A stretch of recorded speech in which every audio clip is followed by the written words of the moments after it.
नमस्कार दोस्तों, आज है 72nd republic day of India. तो happy republic day to all. और आज हम लोग जानेंगे कि हमारा कॉन्स्टिट्यूशन कैसे बना, क्यों बना और हम लोग 26 जनवरी को ही क्यों गणतंत्र दिवस मनाते हैं। तो चलिए वीडियो को आगे देखते हैं। देखिए, हमारा संविधान आया था 26 जनवरी 1950 में। वो दिन कोई आम दिन नहीं है, क्योंकि ये किताब कोई आम किताब नहीं थी। ये भारत का वर्तमान और भविष्य था। इन किताब को बनाने में लगभग हमारे दिग्गजों को 3 साल के करीब लगा था। ये किताब कोई आम किताब नहीं थी, क्योंकि भारत जैसे विशाल देश में जहाँ लाखों लोग रहते हैं, ऐसे में विभिन्नताओं का देश भारत, जहाँ बोल चाल, रहन सहन, खान पान सभी अलग है, ऐसे में एक रूल और रेगुलेशन में बांधना आसान तो था नहीं। तभी हमारे दिग्गजों ने उसी समय से भारत में संविधान लाने का संरचना रचने लगे थे। भारत के संविधान का अगर हम लोग स्रोत की बात करें तो गवर्नमेंट ऑफ इंडिया एक्ट 1935 का बहुत बड़ा इंपॉर्टेंस है, क्योंकि उस समय तो हम लोगों ने इसे एक्सेप्ट नहीं किया था, लेकिन बहुत सारे फीचर्स आज भी हमारे कॉन्स्टिट्यूशन में मिलता है। आखिर 200 साल हम लोग अंग्रेजों के अंतर्गत थे, लेकिन भारत का कॉन्स्टिट्यूशन बहुत ही अलग है। हमने बहुत सारे features British constitution, French constitution, Irish constitution से लिया और एक नया कॉन्स्टिट्यूशन तैयार किया। ये जो कॉन्स्टिट्यूशन है उसमें टोटल 22 पार्ट्स, 395 आर्टिकल्स और 8 शेड्यूल है, और आज इनकी संख्या बढ़ चुकी है। एक तरफ जहां भारत में बहुत सारे मूवमेंट चल रहे थे, जैसे कि भारत छोड़ो आंदोलन, वहीं दूसरी ओर सेकेंड वर्ल्ड वार चल रहा था। ऐसे में ब्रिटिश गवर्नमेंट बहुत ज़्यादा डिस्टर्ब हो गई थी और वहाँ पे चर्चिल की सरकार गिर जाती है और सीमेंट एटली वहाँ के प्राइम मिनिस्टर बनते हैं। उनके आते ही ये फैसला लिया जाता है कि भारत पे अब नियंत्रण करना मुश्किल हो चुका है और भारत को आज़ादी दी जाए। इतना आसान नहीं था ब्रिटिश गवर्नमेंट को ये करना। यह हमारे दिग्गजों ने सोचा कि अब ये समय आ गया है कि हमें अपना एक प्रॉपर कॉन्स्टिट्यूशन बनाया जाए, ताकि केवल सरकार ही न बदले, बल्कि एक मजबूत सरकार बने और वो सरकार लोकप्रिय हो। ऐसे में हमारा कॉन्स्टिट्यूशन बनता है। कॉन्स्टिट्यूशन का एक रफ स्ट्रक्चर के लिए कॉन्स्टिट्यूट असेंबली बनाई जाती है। 9 दिसंबर 1946 को कॉन्स्टिट्यूट असेंबली की पहली बैठक होती है, और वो बैठक होती है डॉक्टर सच्चिदानंद सिन्हा के अंतर्गत। ये जो पहली मीट थी, ये बहुत मायने रखती है। उस कॉन्स्टिट्यूट असेंबली के चेयरमैन सेलेक्ट किए जाते हैं डॉक्टर राजेंद्र प्रसाद। वहां पे दिसंबर 1946 को एक बहुत ही इंपॉर्टेंट डिसीजन लिया जाता है, और वो था कि जो भी प्रिंसली स्टेट है उनको भारत में जोड़ दिया जाए, क्योंकि भारत उस समय बहुत सारे खंडित राज्य में बटा हुआ था और राजाएं वहां पे रूल कर रहे थे।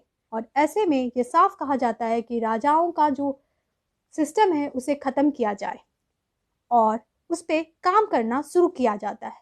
इतना आसान तो था नहीं, लेकिन सरदार वल्लभ भाई पटेल ने इस पे काफ़ी कुछ किया और भारत को एकत्र करने में अपना योगदान दिया। जनवरी 1947 को एक अधिवेशन पास किया जाता है, और जिसके अंतर्गत ये डिसीजन लिया जाता है कि जब भारत आज़ाद होगा तो ये जो राजराजाएं सिस्टम है उनको ख़त्म किया जाएगा। जुलाई 1947 को जवाहरलाल नेहरू अधिवेशन में पेश करते हैं हमारा प्रथम चिन्ह, यानी कि ट्राई कलर फ्लैग।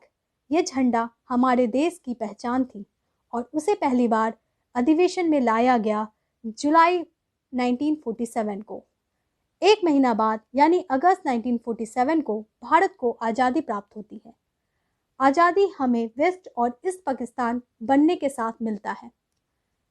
भारत के लिए ये बहुत ही इम्पोर्टेंट था कि आज़ादी के साथ लोगों को एकत्र करे और जो विभिन्नताओं का देश है भारत, उसे प्रगति की ओर ले जाए, और इसीलिए कॉन्स्टिट्यूशन को बनाया जाता है।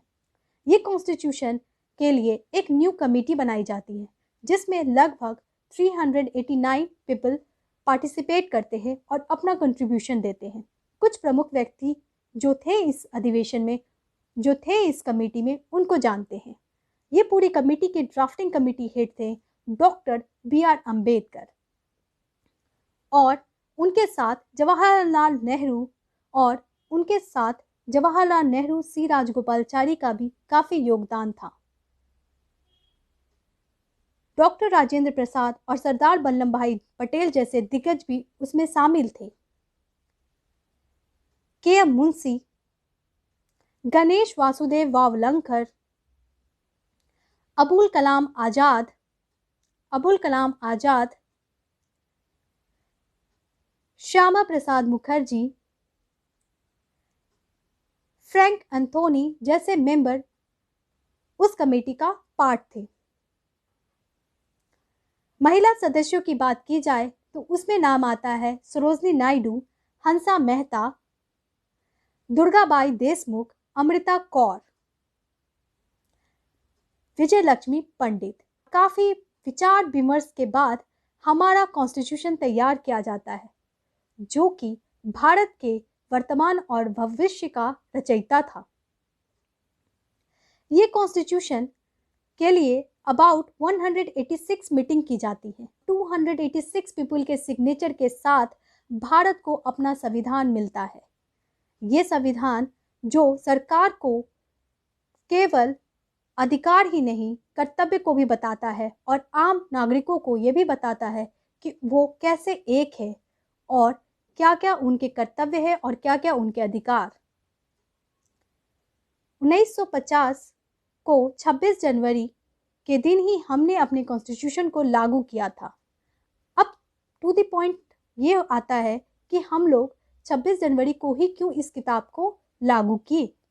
तो और 26 जनवरी 1950 को हमारा कॉन्स्टिट्यूशन बनता है और उसी के 20 साल पहले यानी 1930 में पूर्ण स्वराज को हम लोग अपनाते हैं, जिसके अंतर्गत हम कंप्लीट इंडिपेंडेंस का डिमांड ब्रिटिश हुकूमत से करते हैं। और इसीलिए ये 26 जनवरी कोई आम दिन नहीं है। हम सब का कर्तव्य है कि हम अपने संविधान का सम्मान करें। धन्यवाद।